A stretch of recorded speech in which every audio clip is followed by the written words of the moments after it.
बोलो गुरुदेव भगवान की जय। प्यारे कृष्ण कन्हैया लाल की जय। श्रीमद् देवी भागवत महापुराण। नारद द्वारा भगवान अनंत का यशोगान तथा नरक नामावली। भगवान नारायण कहते हैं, महाभाग नारद सनातन पुरुष हैं, इन्हें ब्रह्मा का मानस पुत्र कहा जाता है। एक समय वे ब्रह्मा की सभा में गए और भगवान अनंत की आराधना करते हुए उनकी महिमा गाने लगे, जिनका दर्शन पाकर इस जगत की उत्पत्ति, स्थिति और प्रलय के हेतुभूत सत्वादि प्राकृतिक गुणों में अपने कार्य करने की क्षमता प्राप्त होती है तथा जिनका रूप अनंत एवं अनादि है और जो अपने में प्रपंचात्मक नाना प्रकार के जगत को धारण किए हुए हैं, उन भगवान संकर्षण के रहस्य को भला कोई कैसे जान सकता है, जिनमें यह सदात्मक अर्थात कार्य कारणभूत समस्त प्रपंच भास रहा है तथा स्वजन व्यक्तियों को वशीभूत करने के लिए की हुई जिनकी पराक्रम पूर्ण लीला को मृगराज सिंह ने अपनाया है, उन भगवान संकर्षण ने हम पर विशेष कृपा करके यह परम शुद्ध सात्विक स्वरूप धारण किया है। कोई दुखी अथवा पततोन्मुख व्यक्ति अनायास हंसी के रूप में भी यदि उनके सुने हुए नाम का एक बार उच्चारण कर लेता है तो उसके अशेष पाप नष्ट हो जाते हैं। फिर ऐसे भगवान शेष को छोड़कर मुमुक्षु पुरुष दूसरे किस देवता की शरण में जाएं। इन भगवान शेष के सहस्त्र मस्तक हैं, अनंत होने के कारण इन्हें अमित पराक्रमी कहा जाता है। पर्वतों, नदियों, समुद्रों एवं समस्त प्राणियों से सुशोभित यह भूमंडल इनके एक मस्तक पर इस प्रकार ठहरा हुआ है मानो धूल का एक सूक्ष्म कण हो। किसी के 1000 जीव भी हों तब भी वह इन सर्वव्यापी प्रभु के प्रभाव का वर्णन नहीं कर सकता। ऐसी अनुपम रस शक्ति से शोभा पाने वाले भगवान अनंत के वीर्य अतिशय गुण और प्रभाव की सीमा नहीं कही जा सकती। ये रसातल के मूल भाग में परम स्वतंत्र होकर विराजमान है। चराचर जगत की स्थिति बनी रहे एतदर्थ इन्होंने लीलापूर्वक पृथ्वी को धारण कर रखा है।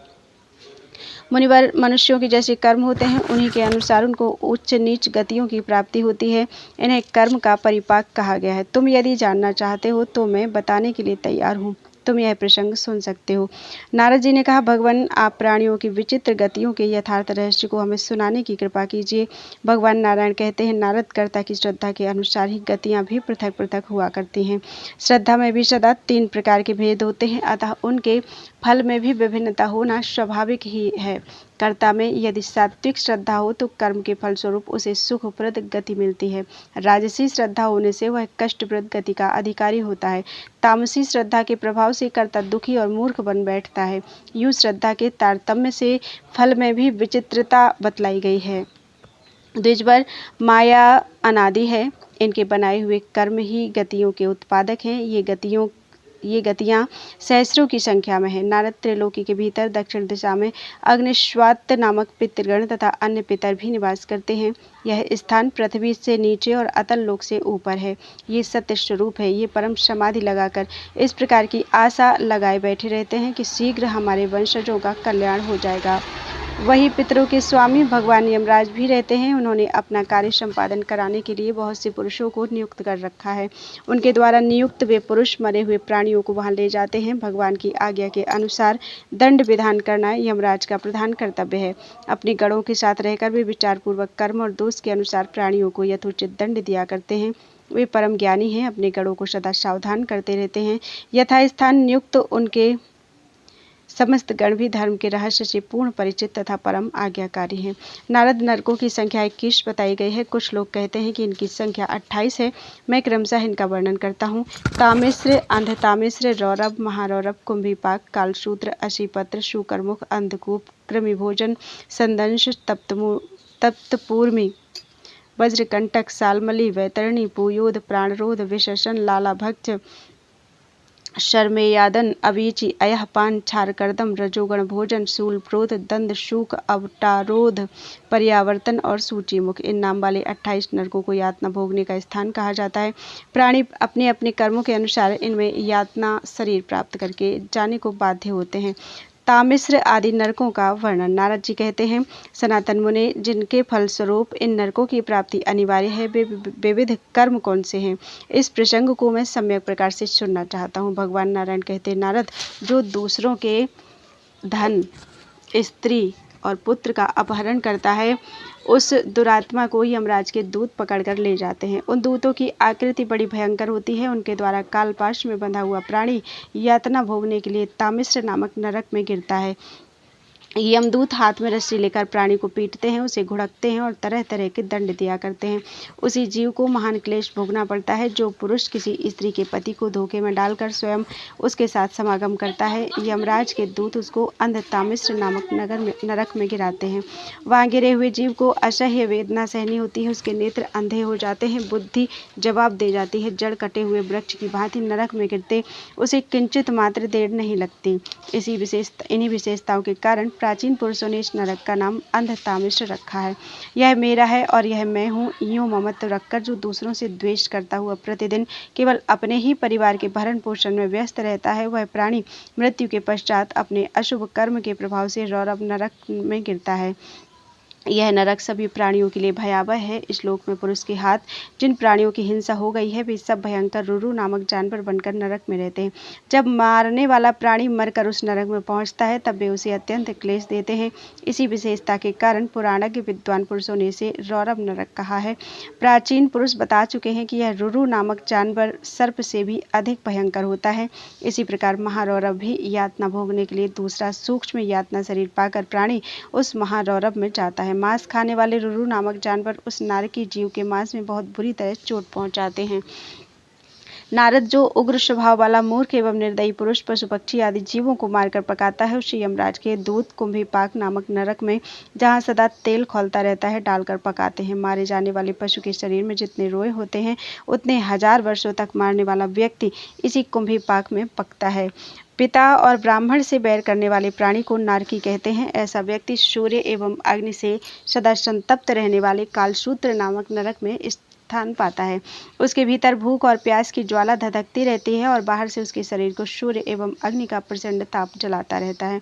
वह अत्यंत घबराकर कभी बैठता है, कभी लेटता है, कभी कोई चेष्टा करता है, कभी उठकर खड़ा होता है और कभी दौड़ने लगता है। देवर्षि किसी विपत्ति का काल न रहने पर भी जो अपने वेद विहित मार्ग से हटकर पाखंड का आश्रय लेता है, उस पापी व्यक्ति को यमदूत अशिपत्र नामक नरक में डाल देते हैं। वे जब उसे कोड़ों से मारते हैं तब वह नारकी जीव अत्यंत उतावला होकर बड़ी तेजी से इधर उधर भागने लगता है। ऐसी स्थिति में अशिपत्र से उसका सारा शरीर छिद जाता है। उस अशिपत्र में दोनों ओर से तेज धार रहती है। संपूर्ण शरीर छिद जाने पर हाय मैं मारा गया वह यूं चीख उठता है। अपार कष्ट भोगने से वह प्राणी पद पद पर गिरने लगता है। इस प्रकार अपने धर्म से विमुख होकर पाखंड का आश्रय लेने वाले मूर्ख प्राणी को अपने कुकर्म का फल भोगना पड़ता है। जो पुरुष राजा अथवा कर्मचारी होकर अधर्म पूर्वक शासन करता है तथा ब्राह्मण को भी शारीरिक दंड देता है, वह नरक का अधिकारी पापी व्यक्ति यमराज के दूतों द्वारा शूकर मुख नामक नरक में गिराया जाता है। बलवान यमदूत उसके अंगों को ईख की भांति कोल्हू में पेरते हैं। वह असह्य पीड़ा के कारण आर्तस्वर से चिल्लाता रहता है। यूं उस प्राणी को अपने कुकर्म के फलस्वरूप अनेक दुख भोगने पड़ते हैं। नारद मच्छर एवं खटमल प्रभूति जंतु मनुष्य का रक्त चूसते हैं, परंतु वे तो दूसरों की पीड़ा को स्वयं समझ नहीं सकते।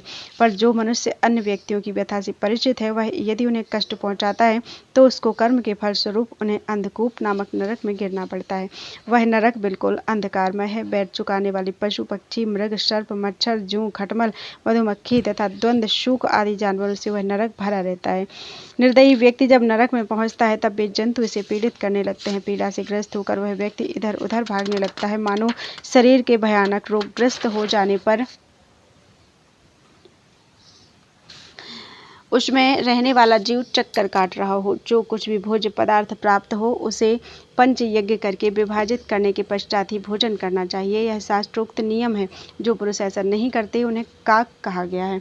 इस कुकर्म के फलस्वरूप यमराज के भयंकर दूत उस पापमय प्राणी को कृमि भोजन नामक नरक में गिराते हैं। इस नरक में 1 लाख योजन विस्तृत एक भयंकर कृमि कुंड है। भोजन बनाकर अकेला स्वयं ही खा जाने वाला व्यक्ति कीड़ा होकर इस कुंड में वास करता है। देवर्षि विपत्ति काल न होने पर भी जो ब्राह्मण अथवा अन्य किसी भी वर्ण के लोगों से चोरी या जबरदस्ती करके सोना या रत्न छीन लेता है, उसे मरने पर यमराज के दूत शंदंस नामक नरक में गिराते हैं। अग्नि के समान संतप्त लोहे के पिंडों से उसे दागते हैं। जो पुरुष अगम्य स्त्री के साथ रमण करता है अथवा जो स्त्री अगम्य पुरुष के साथ समागम करती है, उसे यमदूत तप्त शूर्मी नामक नरक में गिराकर कोड़ों से पीटते हैं। फिर लोहे की बनी जलती हुई स्त्री की मूर्ति से पुरुष को और ऐसे ही जलती हुई लौहमयी पुरुष मूर्ति से स्त्री को आलिंगन कराते हैं। जो महान पापी व्यक्ति पशु अथवा आदि समस्त प्राणियों के साथ व्यभिचार करता है, उसे मरने पर यमराज के दूत सालमली नामक नरक में रखते हैं। यह वज्र के समान लौहमय कांटों से भरा हुआ नरक है। नारद, जो राजा या राजा के कर्मचारी पाखंडी बनकर धर्म की मर्यादा का पालन नहीं करते, वे मर्यादा भंग रूपी पाप के कारण मरने पर वैतरणी नामक नरक में जाते हैं। नरकों की खाई के समान प्रतीति होने वाली इस भयानक वैतरणी नामक नदी में यमराज के दूत उन्हें ढकेल देते हैं। नारद इस नरक में पड़े हुए प्राणी को जलचर जंतु चारों ओर से वो गाय आ गई थी एकदम से। फिर लोहे की जो महान पापी व्यक्ति पशु आदि समस्त प्राणियों के साथ व्यभिचार करता है, उसे मरने पर यमराज के दूत सालमली नामक नरक में रखते हैं। यह वज्र के समान लौहमय कांटों से भरा हुआ रहता है। नारद, जो राजा या राजा के कर्मचारी पाखंडी बनकर धर्म की मर्यादा का पालन नहीं करते, वे मर्यादा भंग रूपी पाप के कारण मरने पर वैतरणी नामक नरक में गिरते हैं। नरकों की खाई के समान प्रतीत होने वाली इस भयानक वैतरणी नामक नदी में यमराज के दूत उन्हें ढकेल देते हैं। नारद इस नरक में पड़े हुए प्राणी को जलचर जंतु चारों ओर से खाया करते हैं। वे प्राणी इधर उधर भागते हैं, प्राण निकलते नहीं और बाध्य होकर अपने बुरे कर्म के फल को भोगने के लिए सदा संतप्त रहते हैं। वह नदी मलमूत्र, पीव, रक्त, केश, हड्डी, नख, चर्बी, मांस और मज्जा आदि अपवित्र वस्तुओं से भरी रहती है। उसी में गिरकर वे पापी प्राणी छटपटाते हैं। जो उच्च कुल के होते हुए भी शूद्रा के स्वामी बन जाते हैं, सदाचार से विमुख होकर निर्लज्जता पूर्वक पशुवत व्यवहार करते हैं, उन्हें अत्यंत कष्टप्रद गतियां प्राप्त होती हैं। वे मरने के बाद पूयोद नामक नरक में गिरते हैं। यह नरक विष्ठा, मूत्र, कफ, रक्त और मल से भरा रहता है। यमराज के क्रूर दूत बड़े दुराग्रह के साथ उस नरक में पड़े हुए प्राणी को ये अपवित्र वस्तुएं खाने को विवश करते हैं। जो द्विज जाति के पुरुष श्रेष्ठ कुल में जन्म लेकर कुत्ते और गधे आदि जानवरों को पालते हैं, शिकार में बहुत प्रेम रखते हैं तथा अपवित्र स्थान में जाकर नित्य मृगों को मारा करते हैं, ऐसे लाखों अधम प्राणियों को मरने के बाद यमदूत प्राणरोध नामक नरक में गिराकर बाणों से छेदते हैं। दुर्नीतिपूर्ण मार्ग पर चलने वाले उन व्यक्तियों की बड़ी भारी दुर्दशा होती है जो दंभी नीच मनुष्य दंभ के लिए यज्ञ का आयोजन करके उनमें पशुओं की हिंसा करते हैं। उन्हें इस लोक से जाने पर यमराज के दूत विशसन नामक नरक में गिराकर असह्य कोड़ों से पीटते हैं। जो द्विज काम से मोहित होकर सगोत्र स्त्री के साथ समागम करता है, उस मूर्ख व्यक्ति को यमराज के दूत वीर्य से भरे हुए लाला भक्ष नामक नरक कुंड में गिराकर बलपूर्वक वीर्य पिलाते हैं। जो चोर, राजा अथवा राजपुरुष आग लगाते, विष देते, दूसरे की संपत्ति नष्ट करते तथा गांवों एवं धनों को लूटते हैं, उनकी मृत्यु होने पर यमराज के दूत उन्हें सारमेयादन नामक नरक में ले जाते हैं। इस नरक में 720 अत्यंत विचित्र सारमेय रहते हैं। ये उन नारकी प्राणियों को काट कर खाते हैं, उन्हें इसीलिए इस नरक का नाम सारमेयादन पड़ा है। इसके बाद अब अबीची आदि प्रमुख नरकों का वर्णन करूंगा। भगवान नारायण कहते हैं, देवर्षि, जो दान और धन के लेन देन में साक्षी बनकर सदा झूठ बोलते हैं, झूठी गवाही देते हैं, वे पाप बुद्धि मनुष्य मरने पर 100 योजन के ऊंचे पर्वत शिखर से अबीची नामक नरक में गिराए जाते हैं। यह नरक बड़ा ही भयंकर है। इस आधार शून्य नरक में प्राणियों को नीचा सिर किए हुए गिरना पड़ता है। इस नरक की पथरीली भूमि जल के समान दिखती है, इसी से इसे अबीची कहते हैं। देवर्षि, वहाँ पत्थर ही पत्थर बिछे रहते हैं, उन पर गिरने से प्राणियों का सारा अंग एक एक तिल छिद जाता है, परंतु उनकी मृत्यु नहीं होती, अतः वे बाध्य होकर उसी में पड़े पड़े कष्ट भोगते हैं। नारद, जो ब्राह्मण, क्षत्रिय अथवा वैश्य प्रमादवश मदिरा पीते हैं, उन्हें यमदूत अयहपान नामक नरक में गिराते हैं और आग से जलते हुए लोहे की सींगचे उनके मुंह में घुसेड़ देते हैं। उन्हें जो स्वयं नीच कुल में उत्पन्न हुआ है, किंतु अभिमानवश जन्म, तप, विद्या, आचार, वर्ण या आश्रम में अपने से श्रेष्ठ पुरुषों का सम्मान नहीं करता, वह पुरुष अधम माना जाता है। मरने के बाद यमराज के दूत उसका सिर नीचा करके छारकर्दम नामक नरक में गिरा देते हैं। वहाँ वह असह्य पीड़ाओं को भोगता है। मुनिवर, काम मोहित मनुष्य नरबलि के द्वारा भैरव, यक्ष आदि का यजन करते हैं अथवा जो स्त्रियां नर पशु का मांस खाती हैं, वे मरने के पश्चात रक्षोगण भोजन नामक नरक में गिरते हैं। उन्होंने जिन मनुष्यों को इस लोक में मारा और खाया है, वे सबके सब पहले से ही राक्षस होकर यमराज के यहाँ रहते हैं। मुझे जब मारने तथा खाने वाले वे व्यक्ति उस नरक में पहुँचते हैं, तब जिस प्रकार वे मारे और खाए जा चुके हैं, ठीक वैसे ही कसाई के रूप में परिणत होकर वे तीखी कुल्हाड़ियों से उनके शरीर को काटते हैं। उससे जो रक्त निकलता है, उसे पीकर अनेक प्रकार से नाचने और गाने लगते हैं। नारद, ग्राम में अथवा जंगल में रहने वाले प्रत्येक प्राणी प्राणी को भी जीवन की इच्छा रहती है। जिन प्राणियों का जीवन विश्वस्त व्यक्तियों पर निर्भर है, उनको उन विश्वस्त व्यक्तियों में जो फुसलाकर अपने पास बुला लेते हैं और मानो अपने मनोरंजन के लिए उनके बदन में कांटे चुभाकर अथवा रस्सी आदि में बांधकर कष्ट देते हैं, उन्हें मरने पर यमदूतों की प्रेरणा से शूलप्रोत नामक नगर में गिरना पड़ता है। उनके सभी अंगों में शूल आदि चुभाए जाते हैं। उन्हें भूख और प्यास की असह्य पीड़ा होने लगती है। कंक और बटेर आदि तीखी चोंच वाले पक्षी जहाँ तहाँ उन्हें नोचते रहते हैं। उस समय उन्हें अपने पूर्वकृत पापों की स्मृति होती है। विप्र जो क्रूर स्वभाव वाले मनुष्य सर्पों की भांति प्राणियों को उद्विग्न करते हैं, वे मृत्यु के उपरांत दंदशूक नामक नरक में गिराए जाते हैं। वह 5 मुख और 7 मुख वाले सर्पों से पूर्णतया भरा रहता है। क्रूर स्वभाव वाले सर्प बिलों में रहते हैं। जब प्राणी वहां पहुंचते हैं तब वे तुरंत उन्हें काटने लगते हैं। जो पुरुष किसी अन्य व्यक्ति को अंधेरी कोठरी अथवा प्रकाशहीन घरों में रहने के लिए विवश करते हैं, वे इस कुकर्म के फलस्वरूप अवटारोध नामक नरक में पड़ते हैं। उन पापी मनुष्यों को यमराज के दूत स्वयं अपने हाथ से वैसे ही अंधकारमय स्थानों में रखकर वे शैली अग्नि के धुएं से कष्ट पहुंचाते हैं। हे द्विज, जो द्विज स्वयं ग्रह का स्वामी होकर अपने यहाँ समय पर आए हुए अतिथियों को पापपूर्ण नेत्र से इस प्रकार देखता है मानो उन्हें भस्म ही कर डालेगा, मरने पर उस पाप दृष्टि वाले पुरुष को भी यमराज के सेवक नरक में ढकेल देते हैं। उस नरक में काक, कंक, बट और गीद आदि बहुत से क्रूर पक्षी वज्र के समान चोंचों से सुशोभित होकर रहते हैं। वे सहसा उस नारकी व्यक्ति को आंखें निकाल लेते हैं। इस परिवर्तन के कारण ही यह नरक पर्यावर्तन नाम से विख्यात हुआ है। जो इस जन्म में अपने को धनाढ्य मानकर अभिमान में अत्यंत चूर होकर दूसरों को टेढ़ी आंखों से ही देखता है, जो सबके प्रति शंका किए रहता है तथा धन कमाने और खर्च करने की चिंता जिसके मन से कभी दूर नहीं होती, जिसका हृदय और मुख सदा सूखता रहता है, जिसे कहीं शांति नहीं मिलती तथा जो यक्ष की भांति धन की संरक्षा में ही लगा रहता है, वह अधम मनुष्य मरने के पश्चात अपने किए हुए बुरे कर्म के प्रभाव से यमराज के दूतों द्वारा सूची मुख नामक नरक में गिराया जाता है। यमराज के अनुचर धन में चिपके रहने वाले उस व्यक्ति के संपूर्ण अंगों को सूत्रों से दर्जियों की भांति सी देते हैं।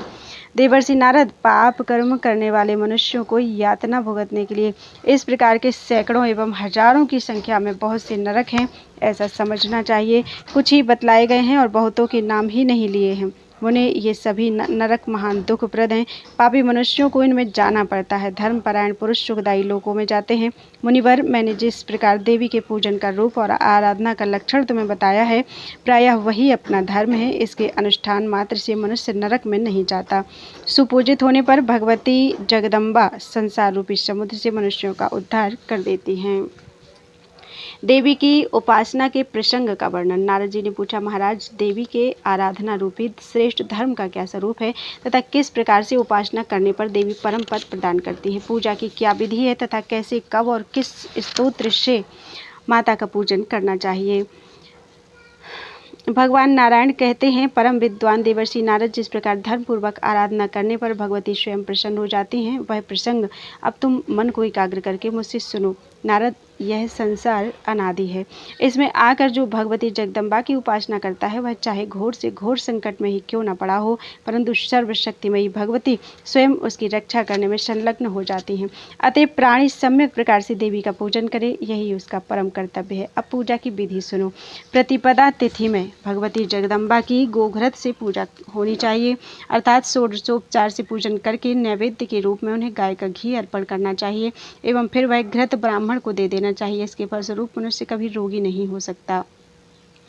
द्वितीय तिथि को पूजन करके भगवती जगदम्बा को चीनी का भोग लगावे और ब्राह्मण को दे दें। यूँ करने से मनुष्य दीर्घायु होता है। तृतीया के दिन भगवती की पूजा में दूध की प्रधानता होनी चाहिए एवं पूजन के उपरांत वह दूध ब्राह्मण को दे देना उचित है। यह संपूर्ण दुखों से मुक्त होने का एक परम साधन है। चतुर्थी के दिन मालपुआ का नैवेद्य अर्पण किया जाए और फिर योग्य ब्राह्मण को दे दिया जाए। इस अपूर्व दान मात्र से ही किसी प्रकार के विघ्न सामने नहीं आ सकते। पंचमी तिथि के दिन पूजा करके भगवती को केला भोग लगाएं और वह प्रसाद ब्राह्मण को दे दें। ऐसा करने से पुरुष की बुद्धि का विकास होता है। षष्ठी तिथि के दिन देवी के पूजन में मधु का महत्व बताया है। वह मधु ब्राह्मण अपने उपयोग में ले लें। इसके प्रभाव से साधक सुंदर रूप प्राप्त करता है। सप्तमी तिथि के दिन भगवती की पूजा में गुड़ का नैवेद्य अर्पण करके ब्राह्मण को दे देना चाहिए। द्विजवार ऐसा करने से पुरुष शोक मुक्त हो जाता है। अष्टमी तिथि के दिन भगवती को नारियल का भोग लगाना चाहिए, फिर नैवेद्य रूप वह नारियल ब्राह्मण को दे देना चाहिए। इसके फलस्वरूप उस पुरुष के पास किसी प्रकार के संताप नहीं आ सकते। नवमी तिथि में भगवती को धान का लावा अर्पण करके ब्राह्मण को दे देना चाहिए। इस दान के प्रभाव से पुरुष इस लोक और परलोक में भी सुखी रह सकता है। मुनि दशमी तिथि के दिन भगवती को काले तिल का नैवेद्य अर्पण करना चाहिए। पूजन के पश्चात वह नैवेद्य ब्राह्मण अपने काम में ले ले। ऐसा करने से यमलोक का भय भाग जाता है। जो एकादशी के दिन भगवती को दही का भोग लगाकर ब्राह्मणों को दे देता है, उस पर भगवती जगदम्बा परम संतुष्ट होती हैं। मुनिवर द्वादशी के दिन पूजन में चिवड़े का महत्व है। जो इस दिन भगवती को चिवड़ा भोग लगाकर ब्राह्मणों को बांट देता है, उसे भगवती अपना प्रेम भाजन बना देती हैं। त्रयोदशी तिथि के दिन भगवती को चने का नैवेद्य अर्पण करके ब्राह्मण को दे दें। इस नियम का पालन करने वाली प्रजा संतानवान हो सकती है। देवर्षि जो पुरुष चतुर्दशी के दिन भगवती जगदम्बा को सत्तू भोग लगाकर ब्राह्मण को दे देता है, उस पर भगवान शंकर प्रसन्न होते हैं। पूर्णिमा के दिन भगवती जगदम्बा को खीर भोग लगाकर श्रेष्ठ ब्राह्मण को अर्पण करने वाला पुरुष अपने समस्त पितरों का उद्धार कर देता है। पूर्णिमा और अमावस्या तिथि की पूजा में कोई अंतर नहीं है। महामुनि देवी की प्रसन्नता प्राप्त करने के लिए हवन करने की बात भी स्पष्ट है। जिस तिथि में जो वस्तु नैवेद्य के लिए बताई गई है, उसी वस्तु से उन तिथियों में हवन भी करना चाहिए। यह हवन अखिल अरिष्टों का विनाश कर देता है। अब दिन के पूजन की विशेषता बतलाते हैं। रविवार को खीर का नैवेद्य अर्पण करना चाहिए। सोमवार को दूध भोग लगाने की बात कही गई है तथा मंगलवार को केला भोग लगाएं। नारद बुधवार को मक्खन भोग लगाएं। बृहस्पतिवार को खांड और शुक्रवार को चीनी का भोग लगाया जाए। शनिवार को गाय का घी नैवेद्य के रूप में निवेदन किया जाए। मुनि अब 27 नक्षत्रों के नैवेद्य सुनो। घृत, तिल, चीनी, दही, दूध, मलाई, लस्सी, लड्डू, तारफेनी, घृतमंड, कसार, पापड़, घेवर, पकौड़ी, कोकरस, घृत मिश्रित चने का चूर्ण, मधु, चूरमा, गुड़, चिवड़ा, दाख, खजूर, चारक, पुआ, मक्खन, मूंग के बेसन का लड्डू और अनार। नारद ये 27 वस्तुएं हैं। क्रमशः एक एक नक्षत्र में एक एक वस्तु का भगवती को भोग लगाना चाहिए। इसी को नक्षत्र नैवेद्य अर्थात नक्षत्र संबंधी नैवेद्य कहा गया है। नारद अब विष्कुंभ आदि योगों में नैवेद्य अर्पण करने की बात बताता हूँ। नियमानुसार पदार्थों का भोग लगाने से भगवती जगदम्बा प्रसन्न होती हैं। वे पदार्थ हैं गुड़, मधु, घृत, दूध, दही, छाछ, पुआ, मक्खन, ककड़ी, कहेड़ा, लड्डू, कटहल, केला, जामुन, आम, तिल, संतरा, अनार, बेर का फल, आंवला, खीर, चिवड़ा, चना, नारियल, नींबू, केसर और चूरमा, कसार और चूरमा। ये नैवेद्य परम पवित्र हैं। भगवती को क्रमशः इनका अर्पण करना चाहिए। विष्कुंभादि योगों में इन नैवेद्यों का विधान है। इस विषय पर विद्वान पुरुष निर्णय कर चुके हैं। मुनि अब कर्ण संबंधी पृथक नैवेद्य अर्पण करने की बात कहता हूँ।